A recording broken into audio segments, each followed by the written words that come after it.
Hello बच्चों, कैसे हैं आप सभी लोग। आप सभी लोग जो हैं पढ़ रहे होंगे। आप सभी का स्वागत है आपके अपने यूट्यूब चैनल एक्सप्लोर फिजिक्स में। बेसिकली इस चैनल को ओपन करने का मुख्य उद्देश्य ये है कि मैं उन बच्चों की मदद कर सकूं जिनको जो है फिजिक्स पढ़ने में जो है प्रॉब्लम होती है। तो हमारा कल का लेक्चर था प्रिंसिपल ऑफ सुपरपोजिशन, और उससे पहले जो है हमने कुछ दो न्यूमेरिकल्स किए थे, बहुत अच्छे न्यूमेरिकल्स थे। यदि आपको न्यूमेरिकल्स में कोई प्रॉब्लम है तो प्लीज़ मुझे कमेंट कीजिए। आज हम प्रिंसिपल ऑफ सुपरपोजिशन से जो है रिलेटेड कुछ न्यूमेरिकल्स करेंगे, लेकिन उन न्यूमेरिकल्स को करने से पहले थोड़ा सा वेक्टर का आइडिया होना बहुत ज़रूरी है। इस चीज़ को आप समझिए। देखिए, जब भी कभी वेक्टर को ऐड करना हो, अगर मैग्नीट्यूड वाइज ऐड करना हो, तो आप जो है parallelogram law of vector addition को यूज करेंगे।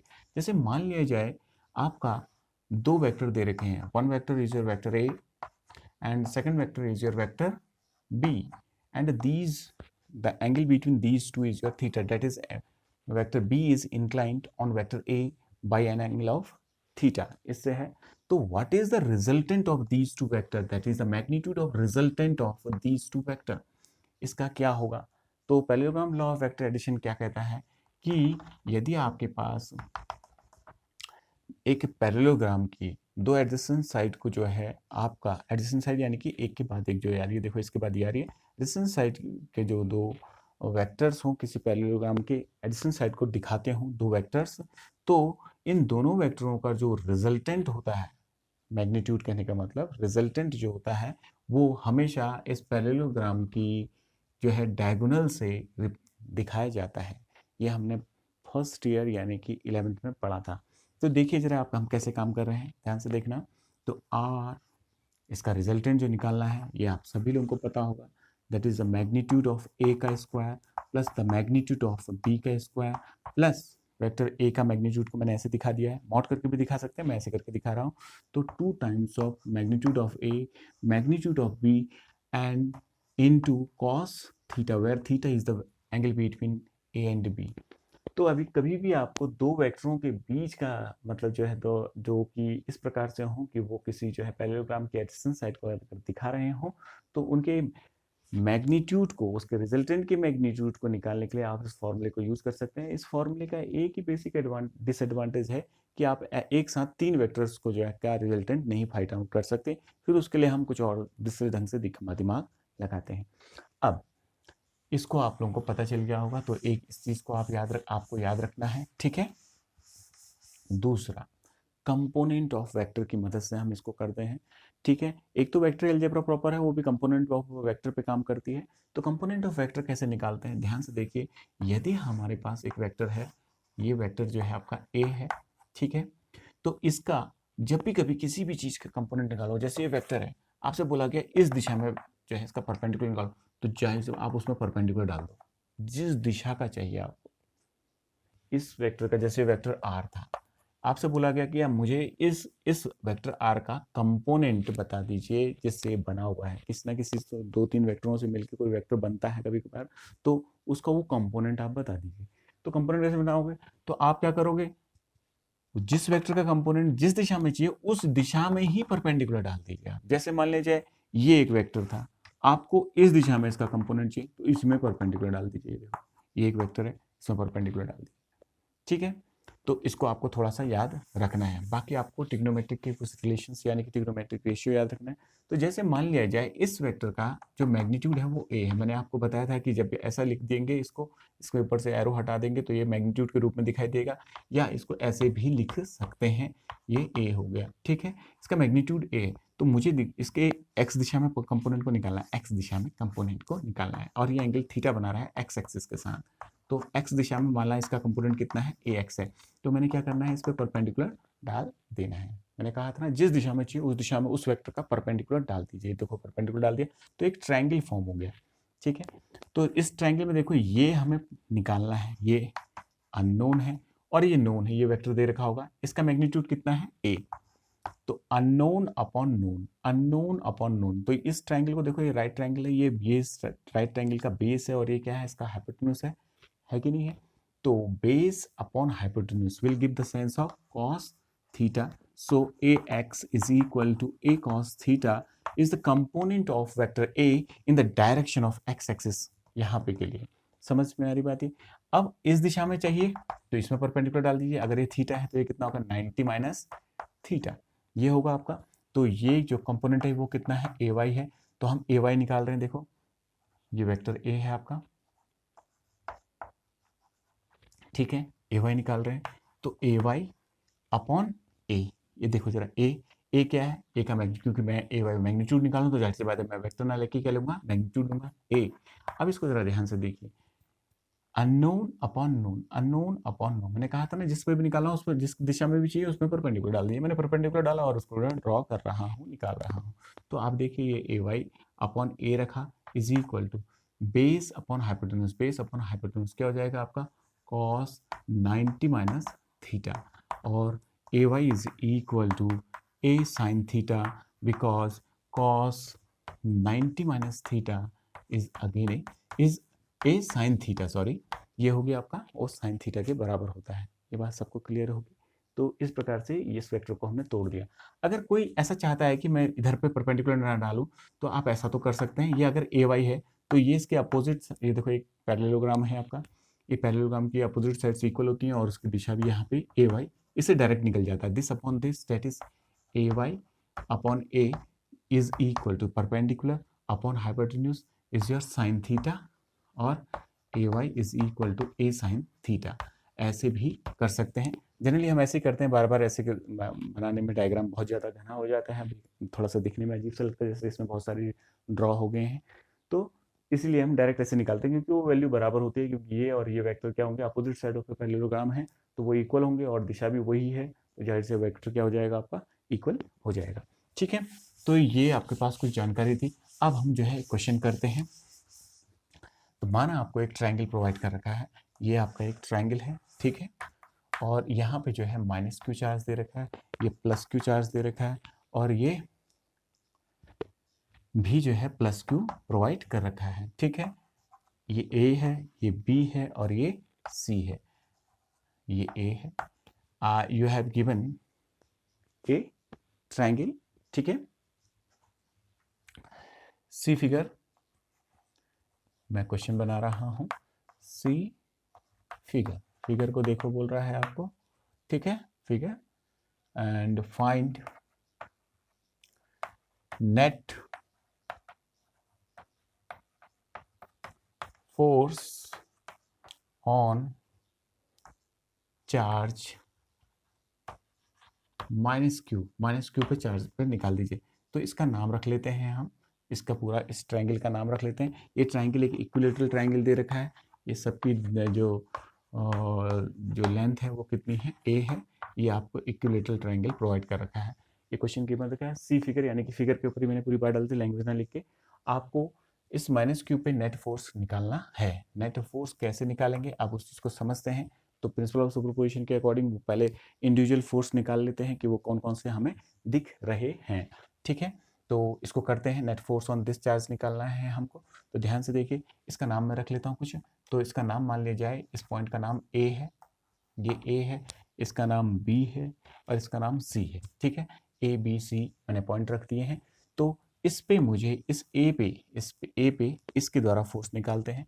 The force on A by B is equal to कितना हो जाएगा 1/4 पाई एप्सिलॉन नॉट, ठीक है, 1/4 epsilon naught charge of A that is Q. मैंने कहा ना नेगेटिव नहीं रखना आपको, ठीक है, गड़बड़ हो जाती है कभी कभार, तो आप नेगेटिव नहीं रखेंगे। तो ये कितना charge of B that is Q upon कितना हो जाएगा आपका distance between these two, it is your small A square. Now the direction of this vector, तो इसका वेक्टर का दिशा क्या होगी देखते हैं जरा ध्यान से देखिए।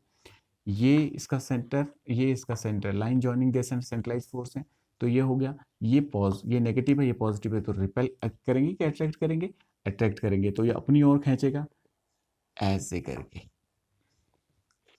समझ में आ रही बात है, इसी लाइन के अलाउंग रहेगा। The force on A by B is your this, ठीक है, ये ऐसा हो जाएगा। तो किसके अलाउंग है देखो, A to B, along A to B, A से बी की ओर, ठीक है ना। इसकी दिशा हो गई, ये बिना दिशा भी लिख ली, वेक्टर फॉर्म ना लिख के मतलब जो है दिशा को भी दिखा दिया, मैग्नीट्यूड भी दिखा दी। समझ में आ रही बात है? इन द सेम मैनर दूसरा कौन चार्ज लगा रहा है इस पे फोर्स, देखो ये चार्ज इस पे लगा रहा है, तो कितना हो जाएगा, द फोर्स ऑन ए पे कौन लगा रहा है force, C, that is C is equal to charge of 1/4 pi epsilon naught, charge of A that is Q, charge of B is your again Q, ठीक है, नेगेटिव नहीं लेना है, मैंने फिर बोला आपसे, तो distance between them that is A square, ठीक है। तो अब देखिए जरा ध्यान से, ये नेगेटिव, ये इसका सेंटर, ये इसका सेंटर, यानी कि इसके सेंटर को मिलाने वाली लाइन के अलोंग ये लाई करेगा और ये इसको अट्रैक्ट करेगा, तो कैसे अट्रैक्ट करेगा, अपनी ओर इस ढंग से खींचेगा, और उसका नाम क्या होगा, the force on A by C, ये हो गया। तो किसके अलोंग है, A to C, along A to C. देखिए ये मैग्नीट्यूड को दिखा रहा है, ये दिशा को दिखा रहा है, तो मैग्नीट्यूड वाइज देखिए ये दोनों चीजें क्या हैं, ये दोनों ही चीजें क्या हैं, बराबर हैं। तो magnitude wise that is magnitude wise vector A B is equal to कितना है, the force on A by B is equal to the force on A by C है, मैग्नीट्यूड वाइज। ऐसे नहीं लिख सकते, एक बहुत भारी मिस्टेक करता है बच्चा, वो क्या कर देता है, ऐसे करके इसको इक्वल कर देगा, ऐसे इक्वल नहीं हो सकते क्योंकि दिशा दोनों की अलग अलग है, देखो एक इस दिशा में, एक दिशा में, ऐसे।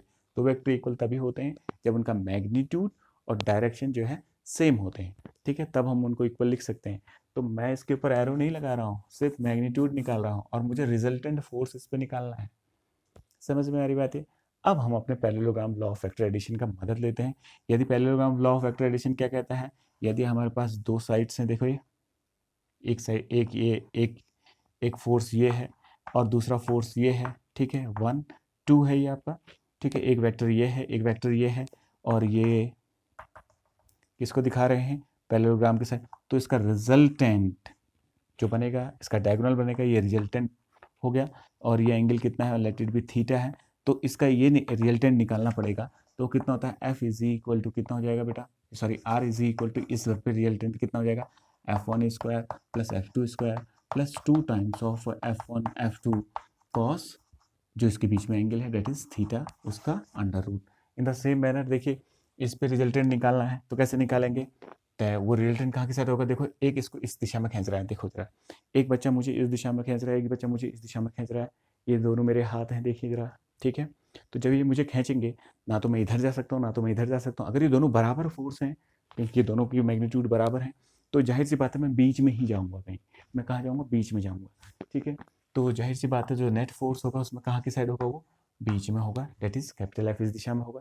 तो net force capital F is equal to कितना हो जाएगा, force on A by B का square, the force on A by C का square plus 2 times the force on A by B, force on A by C cos. ध्यान से देखते हैं जरा, देखो जरा, ये एक इक्विलेटरल ट्रायंगल है, तो इसके सारे एंगल कितने होंगे, 60 डिग्री, यानी कि ये भी कितने होगा, 60 डिग्री। ध्यान से अगर हम देखें, the force on A is equal to the force on A by B is equal to the force on A by C. तो in place of force on A by B we can put force on A by C लिख सकते हैं।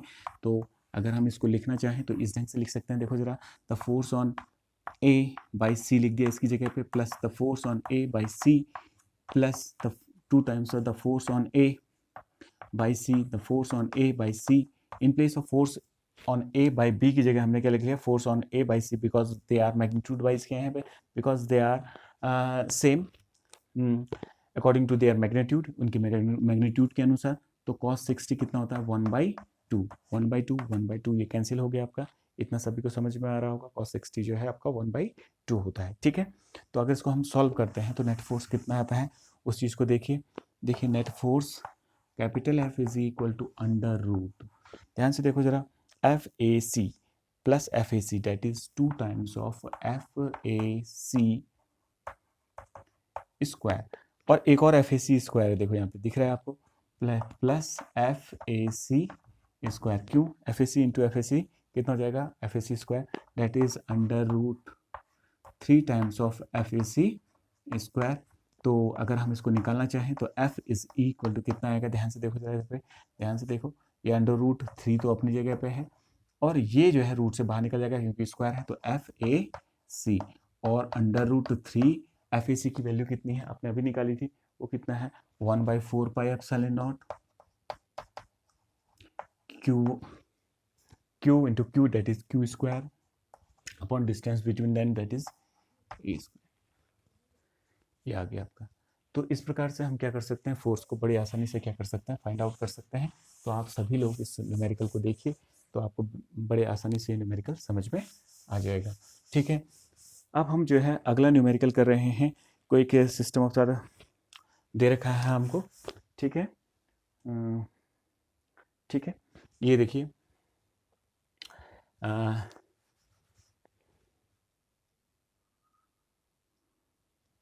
हमें figure provide कर रखा है ये। ठीक है, ये फिगर प्रोवाइड कर रखा है, और फिगर में जो है आपका ये आपका दे रखा है आपका 2 माइक्रोकुलाम, सॉरी 5 माइक्रोकुलाम, ये 5 माइक्रोकुलाम प्रोवाइड कर रखा है, और ये भी 5 माइक्रोकुलाम प्रोवाइड कर रखा है, और लास्ट चार्ज जो है आपका सी पे जो है आपका 10 माइक्रोकुलाम प्रोवाइड कर रखा है। ठीक है,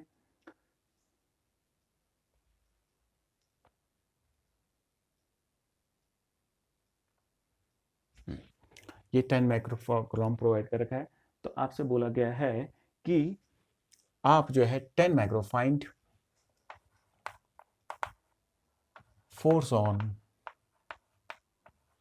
on a charge of 10 microcoulomb. Find net force लिख लेते हैं, फाइंड नेट फोर्स, ये नेट फोर्स निकाल दीजिए आप ऑन चार्ज दिस। ठीक है, और दूरियां आपको कुछ दे रखी हैं, तो उस दूरी को भी हम निकाल लेते हैं। ठीक है, तो ये आपका 1 मीटर दे रखा है, और ये भी आपका जो है कितना दे रखा है 1 मीटर। तो अकॉर्डिंग टू दिस फिगर आपको जो है नेट फोर्स इस पे फाइंड आउट करना है। ये आपका 2 मीटर प्रोवाइड कर रखा है। ठीक है, आपको ऐसा है, तो इसका कुछ नाम रख लेते हैं, ए बी सी, ये एक चार्ज है, ये भी एक चार्ज है, ये भी एक चार्ज है। तो अब हमें net force on this charge निकालना है। ठीक है, तो सबसे पहले द फोर्स ऑन सी, तो हमें वही करना पड़ेगा जो हम अभी तक करते आ रहे थे। तो उसको कैसे आसानी से कर सकते हैं, उस चीज़ को हम देखते हैं। देखिए जरा, द फोर्स ऑन, आंसर निकाल रहा हूँ मैं इसका। इस फिगर के अनुसार नेट फोर्स जो है ऑन जो है चार्ज सी निकाल दीजिए, आपसे ये पूछा गया है। तो हम निकाल रहे हैं, तो उसके लिए हमें क्या निकालना पड़ेगा, द फोर्स ऑन ए पे, the force on C, sorry C पे निकालना है नेट फोर्स, तो सी पे निकालना पड़ेगा। तो सी पे कौन कौन फोर्स लगा रहे हैं, एक तो ए लगा रहा है, एक बी लगा रहा है। तो सबसे पहले ए के द्वारा सी पे कितना फोर्स लग रहा है वो देख रहे हैं। The force on C by A is equal to कितना देगा 1/4 पाई एप्सिलॉन नॉट, ये अपनी जगह पे है। Charge of A that is कितना है आपका 5 माइक्रोकुलाम, माइक्रो इज 10⁻⁻6, और इसको भी लिख लेते हैं इंटू 10 हो जाएगा, into 10⁻⁻6 whole upon R square. अब समस्या इसकी आ गई, क्योंकि दूरी हमें पता नहीं है। तो लेकिन हम देखें जरा ध्यान से, तो ये एक राइट ट्राइंगल दिख रहा है, ये जो इसका परपेंडिकुलर है, ये इसका बेस है, तो ये कितना हो जाएगा आपका 1 square plus 2 square, that is √5, 2 2 जा 4, 4 + 1 5 मीटर। इतना मीटर इसकी दूरी हो गई। तो हम कितना लिख सकते हैं, √5 का whole square. So the value of CA is your कितना हो जाएगा, इसकी वैल्यू रखेंगे तो 9 × 10⁻9, ये अपनी जगह पे है। ठीक है, into 5 into 10 into 10⁻⁻12 whole upon कितना हो जाएगा ये आपका, देखिए जरा 5 हो जाएगा। 5 से 5 कैंसिल हो गया, क्योंकि रूट का स्क्वायर करेंगे, √5 का स्क्वायर करेंगे तो 5 बचेगा। ये इससे मल्टीप्लाई होगा तो 90 हो जाएगा, और ये इससे सब्ट्रैक्ट होगा, देखो 10⁻9 10⁻3 बचेगा, ये 10 है तो 10⁻2 बच जाएगा। यानी कि कितना हो गया आपका 9 × 10⁻2 न्यूटन पहला वाला फोर्स आ गया FCA, ये आ गया। इसी प्रकार से the force on C by B is equal to कितना होगा 1/4 पाई एप्सिलॉन नॉट, ये अपनी जगह पे है। ठीक है, अब इसकी वैल्यू देखिए कितना है, C की वैल्यू की और A की B की value. Charge of C is your 10 microcoulomb, 10 × 10⁻6 and charge of B is your 5 microcoulomb, 5 × 10⁻⁶। Again इन दोनों के बीच की दूरी ये 1 मीटर, ये जो है आपका 2 metre, so this is your √5 metre, that is √5 metre का स्क्वायर। अगर इसको सॉल्व करते हैं, देखो जरा कैसे सॉल्व करते हैं, ये 10⁻12 हो जाएगा। ये कितना है आपका 9 × 10⁻9 इंटू ये कितना हो गया 50 इंटू 10⁻12 होल अपॉन कितना बचा आपका 5 बचा, ये कितना हो गया 10 यानी कि 90 हो गया। और ये इससे क्या कर गया आपका, ये इस पे ये इससे सब्ट्रैक्ट होगा तो -3 बचेगा और एक कम कर देंगे तो -2, that is FCA is again equal to कितना हो गया आपका। देखो जरा FCA को यदि हम ध्यान से देखें, इस वाले पर्टिकुलर पोर्शन पे FCA को यदि हम ध्यान से देखें तो कैसा नजर आ रहा है 9 × 10⁻², कितना न्यूटन। तो यानी कि बोथ FCA और जो है आपका ये FCA था, ये FCA और FCB मैग्नीट्यूड वाइज क्या है आपके, क्या है इक्वल है, ठीक है। FCA is equal to FCB और विच इज इक्वल टू 9 × 10⁻² है, ये हमारे पास आ गया। लेकिन हमें तो इससे कुछ नहीं करना है क्योंकि ये तो अभी हमें तो resultant force on 10 microcoulomb charge पे बताना है। तो मैं थोड़ा सा अब इसको थोड़ा सा मिटा लेते हैं और इस पर काम करते हैं। देखो ज़रा ध्यान से देखिए, तो उस पर नेट फोर्स कैसे निकालेंगे, वही पैरेललोग्राम, तो ये दोनों जो हैं आपका क्या होगा एडिशन साइड है, तो इसका रिजल्टेंट इसके बीच में कहीं लाई करेगा, तो resultant force on this charge, ये फोर्स जो है आपका क्या हो जाएगा force on C by A, the force on C, एक मिनट बेटा, दोनों कैसे हैं आपके, ये दोनों फोर्स कैसे हैं, ये पॉजिटिव है तो ये इधर की साइड लगेगा the force on C by A, और इस पे जो फोर्स लगेगा the force on C by B, वो इस दिशा में लगेगा, ठीक है। तो दोनों के बीच में एंगल कितना होगा, इसके जस्ट अपोजिट वाला, यानी कि अगर इसको थीटा मान लेते हैं तो यहाँ वाला एंगल ये हो जाएगा, ठीक है। ऐसे ही तो होगा, देखो ये अगर हम देखते हैं तो इसके साइड का एंगल ये हो जाएगा। इतना सबको क्लियर हो रहा होगा। अगर हम इसको देखते हैं तो कैसे निकालेंगे, देखो जरा, तो यहाँ पर अब इसको क्वेश्चन को करने की कोशिश कर रहे हैं, तो ध्यान से देखिए। नेट फोर्स किस दिशा में होगा, जाहिर सी बात है इस दिशा में होगा, तो net force capital F is equal to the force on AC by A का square into the force on C by A by B के द्वारा square plus 2 times of the force on C by A, the force on C by B, कितना हो जाएगा cos angle between these two, this angle भी कितना है, ये आपका थीटा एंगल है। कितना एंगल है, ये थीटा एंगल है। कितना एंगल है, थीटा एंगल है। तो ये कितना मान लिया हमने, एंगल थीटा, ये हो गया। इतना सबको समझ में आ रहा होगा, ठीक है। अब हम जो है इस थीटा को सबसे पहले फाइंड आउट करेंगे, क्योंकि ये वैल्यूज हमको पता है। इनकी जगह FCA की जगह मैं ये रख सकता हूँ, FCB रख सकता हूँ। तो FCB कितना हो जाएगा 2 टाइम्स ऑफ FCB का स्क्वायर प्लस 2 टाइम्स ऑफ, इसको देखते हैं जरा, इस पर्टिकुलर चीज को देखते हैं, ठीक है। इसको जरा ध्यान से देखिए, 2 टाइम्स ऑफ कितना हो जाएगा आपका, 2 times of FCB square CB square cos theta, इतना हमारे पास आ गया। काश हमारे पास कॉस थीटा की वैल्यू पता होती तो हम उसको आसानी से निकाल सकते। तो कॉस थीटा की वैल्यू को हम निकाल सकते हैं, लेकिन कैसे निकालें इस चीज़ को अब हमें समझना है। तो अगर हम इसको थोड़ा सा सॉल्व करते हैं, थोड़ा सा सॉल्व करने का प्रयास करते हैं, ध्यान से देखना, ठीक है। तो इसको हम बाहर निकालेंगे तो कितना हो जाएगा, देखो 2 बाहर निकल गया, FCB बाहर निकल गया, ठीक है। अंदर कितना बचा, 1 प्लस कॉस थीटा बच गया, ठीक है। 1 प्लस कॉस थीटा जो है आपका क्या होता है, आपका 2 times of cos square theta by 2 होता है बेटा। तो इन प्लेस ऑफ दिस हम क्या लिख सकते हैं, ये आप लोगों को याद रखना पड़ेगा। कुछ फॉर्मूलेज इसमें याद रखने पड़ते हैं बेटा, तो जो ट्रिग्नोमेट्री के होते हैं, तो इसकी जगह पे क्या लिख सकते हैं, 2 times of cos square theta by 2, ये आ गया, ठीक है। अब देखो ये 2 मल्टीप्लाई होगा तो क्या निकाल देगा, 2 स्क्वायर, यानी कि रूट से बाहर निकल गया, FCB भी रूट से बाहर निकल जाएगा, यानी कि FCB निकल गया। अंदर कितना बचा, कॉस स्क्वायर थीटा बाई 2, जो कि कॉस थीटा बाई 2 हो गया, और ये नेट फोर्स आपको प्रोवाइड कर देगा। इस फॉर्मूले को याद रखना, इस फॉर्मूला ये बहुत ही इंपॉर्टेंट फॉर्मूला है, आपको याद रखना है, ठीक है। अब हम आगे थोड़ा सा काम कर लेते हैं इस पे, ध्यान से देखिए कैसे काम कर रहे हैं, आगे देखिए जरा। अब cos थीटा बाई 2 देखिए ये पूरा एंगल, ये एंटायर एंगल कितने का है, थीटा का है, तो ये वाला एंगल कितना होगा, थीटा बाई 2 का होगा। अब मुझे थीटा बाई 2 निकालना है, cos थीटा बाई 2 निकालना है।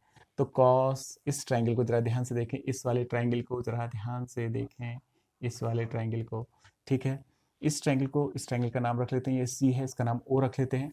तो in triangle O C B, O C B triangle में जरा ध्यान से देखें जरा, तो अगर मैं इसको ले लेता हूँ, इसको, यानी कि 2/√5 base upon hypotenuse, base upon hypotenuse, base upon hypotenuse जो कॉस क्या, थीटा बाई 2 दिख रहा होगा आपको। बड़ा इजी क्वेश्चन है, देखो कॉस थीटा बाई, यही प्रॉब्लम थी इसमें, बाकी तो बहुत आसानी से हो जाता है आप लोगों से, प्रॉब्लम इसी की थी। तो ये कितना हो जाएगा, एफ सी बी है ये, तो कितना हो जाएगा, net force F is equal to 2 times of F C B, F C B, F C B, ठीक है, ये आ गया। तो ये कितना हो जाएगा आपका एफ सी बी, ठीक है, एफ सी बी इंटू ये cos theta, cos theta is your cos theta, cos theta कितना है आपका, ये लिख रखा है 2/√5, 2/√5, ठीक है। अब इसको यदि हम सॉल्व करें, एफ सी बी की वैल्यू हम जानते हैं, 2 इंटू कितना था हमारा, पीछे देखिए आप, रिवर्स करके मोड में देखिए, तो कितना निकलेगा आपका 9 इंटू 10⁻², ये निकला था, और ये हो गया आपका 2/√5। So the value of this net force is given by 2 into 2, 4, 4, 5, 4, 9 जा 36 upon √5, 10 to the power -2, ये आपका आ गया, ये आपका F आ गया है, ठीक है। तो ये इतना न्यूटन फोर्स इस पे लग गया, और ये किसकी ओर है, towards this line, towards line, ओ ये किसकी ओर है, towards line A B line की ओर है इसी दिशा, तो इसको आपको याद रखना है। तो ये बहुत ही जो है आपका इजी क्वेश्चन था, ठीक है, जिसको आप आसानी से क्या कर सकते हैं, निकाल सकते हैं, ठीक है। तो चलिए आज के लिए इतना ही। थोड़ा सा अगर जो है इसमें जो है मल्टीप्लिकेशन, अगर इसमें कोई मिस्टेक देखते हो तो उसको ऐसे ना लेना, क्योंकि हमें बहुत जल्दी जो है काम करना पड़ता है, बोर्ड बहुत छोटा है, तो इसमें ऐसा मत सोचना कि जो है मल्टीप्लिकेशन गलत कर दी, ये कर दी, तो ये एक अलग ही बात होगी, फिर आप कुछ और ढंग से देख रहे हैं लेक्चर को समझने के मतलब से देखना। तो आज के लिए इतना ही, बाकी जो है कल करते हैं। ओके, धन्यवाद।